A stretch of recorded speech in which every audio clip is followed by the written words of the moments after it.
Mesdames et messieurs, bonjour et soyez les bienvenus pour cette nouvelle édition de notre journal de 15 heures au sommaire de l'actualité.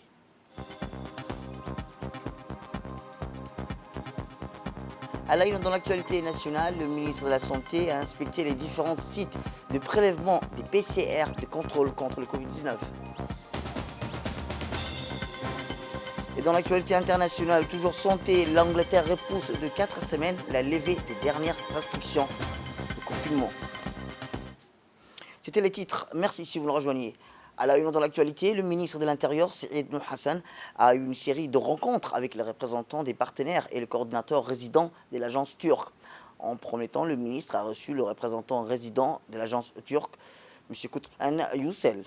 La rencontre a été une occasion de faire connaissance entre le ministre de l'Intérieur, le représentant turc, et les échanges sur la coopération et les missions de l'agence turque à Djibouti, qui intervient dans de nombreux domaines économiques et sociaux.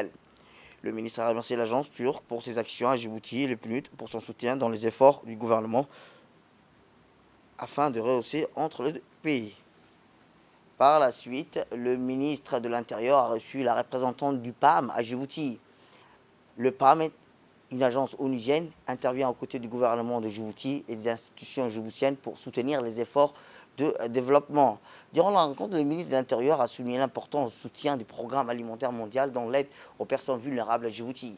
Le ministre a remercié le PAM pour ses actions sociales en République de Djibouti. Santé à présent, comme il l'avait lui-même annoncé jeudi dernier, le ministre de la Santé, Dr Ahmed Roble Abdili, a inspecté ce matin les différents sites de prélèvement de PCR et de contrôle Covid-19 qui ont été ouverts au public et qui sont opérationnels. Une décision de déconcertation de sites de prélèvement qui répond au souci de désengorgement de l'ancien site de Bouffard en saturation qui abrite le laboratoire spécialisé du Covid-19. En effet, le ministre de la Santé a d'abord visité le site du complexe sportif du roi Fahad à Balbala pour constater que toutes les dispositions ont été prises afin d'accueillir en meilleures conditions les voyageurs qui sollicitent un dépistage anti-Covid-19. Ainsi donc, la multiplication des sites de prélèvement émanant de la volonté de concertation des activités de dépistage de la Covid-19 de l'ancien site Bouffard qui avait été arrivé à saturation pour soulager la population djiboutienne en leur offrant un meilleur accueil dans le respect des normes standards. Et par la suite, rappelons aussi que les non-voyageurs et les dépistages volontaires sont accueillis au niveau de 5 polycliniques un peu partout dans la capitale. Il s'agit là des polycliniques Ahmed Maki, Angela, la polyclinique de Fahad, la polyclinique Dr Goulet et de PK12, la polyclinique d'Eftin, de Warabali et la polyclinique de Hayabli. Le ministre de la Santé, Dr Ahmed Roble Abdili, a donc clôturé sa tournée d'inspection à l'Institut national de santé publique de Djibouti, l'INSPD, qui a été choisi pour abriter le deuxième site de prélèvement de tests PCR pour les voyageurs. Après sa visite, le ministre de la Santé a invité les populations et les voyageurs à se rendre dans ces nouvelles structures de prélèvement PCR qui présentent des avantages à tous les points de vue et les facilitent à tout en garantissant la sécurité, le respect des gestes barrières et la distanciation sociale. Et dans un premier temps, le ministre de la Santé a rappelé que cette réorganisation a été accompagnée par un processus de digitalisation des résultats des certificats et des négatifs avec l'utilisation du code QR qui respecte les conditions d'inviolabilité et de confidentialité. Écoutons le ministre. Le ministère de la Santé a le plaisir de vous informer que nous avons fermé ce matin les sites de Bouffard, le site de prélèvement de Bouffard. Ces sites étaient un peu exigus vu le flux de personnes. Pour soulager la population djiboutienne, nous avons ouvert 2 sites, le site de l'INSPD, également le site du roi Fahad. Les activités donc, se passent très bien. Les gens donc, ont été avertis à temps. Ils sont correctement pris en charge. Mais à partir de demain, nous allons donc donner des attestations sécurisées, digitalisées, avec un code QR. Je pense que ces tests seront inviolables et seront reconnus à l'international. Donc j'invite la population djiboutienne à se rendre, pour ceux qui voyagent en tout cas, à se rendre au niveau de ces 2 sites, c'est-à-dire le site de du complexe sportif de Roi Fahad et l'INSPD. Pour ce qui est du test normal de routine que les Djiboutiens font pour se dépister du Covid-19, ils peuvent se rendre, là aussi nous avons décentralisé, ils peuvent se rendre au niveau des polycliniques, c'est-à-dire des 5 polycliniques. Ces tests sont disponibles et les résultats vont être également livrés au niveau de ces sites-là. Eh bien, autre actualité nationale dans ces 15 heures, c'est aussi la ministre des Affaires sociales et de la Solidarité, Mme Houloufa Ismail Abdo, qui a reçu ce matin une visite des représentants résidents du HCR, M. Yotngoul Sakor. Les discussions ont porté essentiellement sur les voies et moyens d'approfondir et de renforcer les relations entre les deux institutions qui œuvrent pour l'amélioration des conditions de vie de nos concitoyens. On était également présents la secrétaire générale du ministère des Affaires sociales et de la Solidarité, Mme Ifrah Ali Ahmed.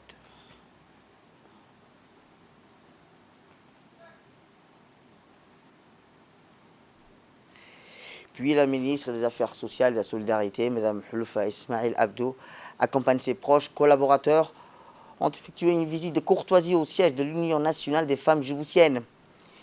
La délégation fut, rappelons-le, accueillie par la vice-présidente de l'UNFD, Mme Hassan Mohamed Bilil, et la secrétaire générale de l'UNFD, Mme Fatma Moussa Abdi, et plusieurs responsables, ainsi que de plusieurs réseaux associatifs et relais communautaires. La ministre s'est rendue dans un premier lieu à l'antenne du ministère des Affaires sociales et de la Solidarité, au sein de l'UNFD, ayant une prise de contact pour s'imprégner du bon déroulement des actions sociales menées conjointement. Ce guichet social est censé jouer un rôle central auprès des usagers de toutes les communes, qu'il s'agit de l'écoute, l'orientation ou le collecte de doléances de la population djiboutienne, notamment sa frange la plus vulnérable. L'initiative s'est faite en étroite collaboration avec l'UNFD pour permettre aux femmes djiboutiennes de bénéficier des programmes sociaux existant, principalement le volet communautaire. C'est dans cette optique que la ministre des Affaires sociales a eu une rencontre avec les représentants des réseaux associatifs et communautaires venus la féliciter, mais aussi aborder des discussions franches compte tenu de sa fine connaissance du tissu associatif de l'UNFD et la seule structure non gouvernementale d'utilité publique qui soit en mesure d'accompagner le ministère dans la sensibilisation des populations ciblées par les programmes sociaux. Tout à fait autre chose, dans le cadre de la semaine de l'action contre le travail des enfants, le ministère du Travail, chargé de la formalisation et du développement social, en collaboration avec, organise hier un atelier d'information et de sensibilisation sur l'élimination du travail des enfants. Cet atelier, qui a été présidé par le ministre du Travail, M. Isman Ibrahim Roble, a vu la participation du président de la commune de Balbala, Idriss Bachir Gourah, et le vice-président du commune de Balbala, Sanlassi Hassan, du président de la société civile, Youssouf Hassan Louhou. L'objectif est d'informer et de sensibiliser sur comment intégrer et traiter sans tarder la thématique du travail des enfants dans la mesure d'action humanitaire, cibler les causes premières du travail des enfants en développant l'accès à l'éducation et à la protection sociale, en adoptant des mesures qui garantissent les moyens de subsistance et en favorisant l'accès des adultes à un travail décent, faire respecter les droits fondamentaux des enfants réfugiés et déplacés afin qu'ils soient protégés du travail des enfants et de la traite. Renforcer la collaboration et la sensibiliser grâce au dialogue social afin de mettre un terme au recrutement et à l'utilisation des enfants dans les conflits armés et dans les autres pires formes de travail des enfants. La ministre de la Jeunesse et de la Culture, Dr Hibo Moumin Assou, poursuit sa série de visites qu'elle a entreprises dans les services sous sa tutelle, son département ministériel. C'est ainsi que hier, la délégation a visité le théâtre des Salines, le musée national de Djibouti et le palais du peuple. L'objectif de cette sortie est d'en s'enquérir des conditions de travail du personnel, des activités du programme et des projets en cours dans ces différents services. En premier lieu, à son arrivée au théâtre Salines, la ministre et sa délégation ont été accueillis par la directrice par intérim de la culture, Mme Filsen Abdi. Le théâtre Salines, rappelons-le, a pour l'instant un service de la direction de la culture avant de se doter d'un nouveau statut conformément au décret fixant les attributions du ministère du 1er juin. Puis la délégation a été reçue par l'ensemble des artistes et produisants au théâtre, souvent au cours de cette rencontre. La ministre et sa délégation ont ensuite visité le musée national de Djibouti élue depuis peu dans l'ancienne gare de Djibouti où elles ont eu aussi à visiter les anciens locaux et salles qui composaient autrefois le chemin de fer djibouto-éthiopien. Lors de la réunion regroupant les cadres de ces structures embryonnaires, et la délégation ministérielle et le directeur général par intérim, Dr M. Douale, a brièvement présenté les projets de rénovation du chemin de fer et sa transformation en musée par des partenaires de la République populaire de Chine. Puis la ministre et sa délégation ont enfin visité le Palais du Peuple, où ont été reçus chaleureusement par l'ensemble du personnel et leur directeur général, Abaïzid Ahmed Ali. Sous la présentation de ces derniers, la ministre et sa délégation ont eu aussi une visite des 2 grandes salles de conférence, des bureaux et autres salles composant le Palais du Peuple. Au cours de cette visite, le directeur général a d'abord expliqué le rôle et les missions de cet établissement public pour la première fois sous la tutelle du ministère en charge de la culture. Le général de corps d'armée, Zakaria Cheikh Ibrahim, chef d'état-major général des armées, a reçu ce matin à l'hôtel des officiers le général Régis Kolkombet, chef des services de sécurité et des affaires internationales de la direction générale des relations internationales et de stratégie au ministère des armées. Le général Régis Kolkombet est en visite de travail de 48 heures à Djibouti et a profité de l'occasion pour rencontrer le chef d'état-major général des armées. Le général Régis Kolkombet était accompagné d'une délégation restreinte comprenant le colonel Hugis Roquemorel, attaché de défense français. Durant son entretien, le général Zakaria Cheikh Ibrahim était assisté du général de brigade Tahar Ali Mohamed, chef d'état-major de la défense, du lieutenant-colonel Mohamed Qayad Nagdi, du chef de cabinet du CMGA et du commandant Mohamed Ahmed Youssouf, chef du service informatique et chef du service presse des armées, et du capitaine Lula Ali, assistant au directeur des relations internationales. À son arrivée à l'hôtel des officiers, le général Régis a été accueilli par le général Tahar Ali Mohamed. Le général Régis et la direction générale de la relation internationale, de la stratégie au ministère des armées, prenant la parole, a tenu à exprimer sa gratitude quant à l'accueil chaleureux réservé à son égard, ainsi qu'à la délégation qui l'a conduit.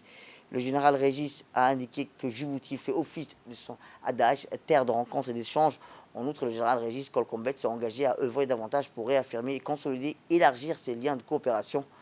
Après avoir souhaité la bienvenue à Djibouti au général, le chef du service de sécurité des affaires internationales et la direction générale des relations internationales, la stratégie au ministère des armées, le général Zakaria Cheikh Ibrahim a souligné les fortes relations de coopération des liens fraternels de longue date qui lient entre les deux pays.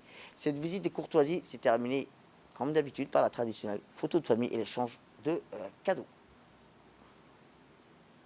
La direction des relations internationales des FAD.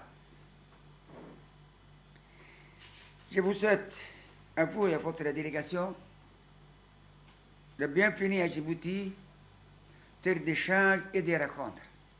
Votre venue à Djibouti pour objectif de préparer avec l'état-major de FAD et mon état-major les dossiers relatifs au dialogue stratégique. Notons aussi que votre visite précède celle de la ministre des Armées, Madame Florence Parly, le 20 et 21 juin 2021 à Djibouti.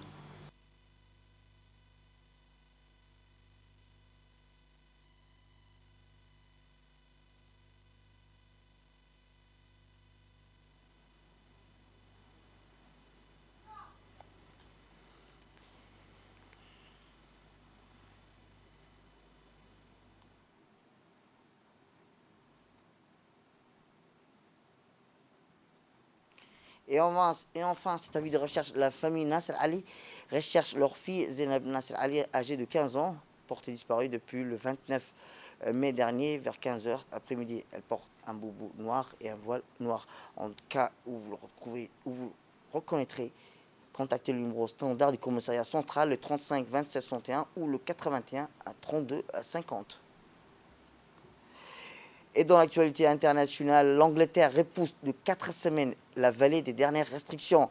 Le Royaume-Uni repousse de 4 semaines sa sortie finale de confinement. Le variant Delta du Covid-19 fait des ravages et se répand maintenant plus vite que la troisième vague qui avait été envisagée dès février. Boris Johnson déclare que si le gouvernement levait les restrictions le 21 juin prochain, comme prévu initialement, il pourrait y avoir des milliers de morts supplémentaires. Eh bien, le plan d'action et maintenant de faire vacciner tous les adultes encore plus rapidement, a déclaré le Premier ministre britannique Boris Johnson.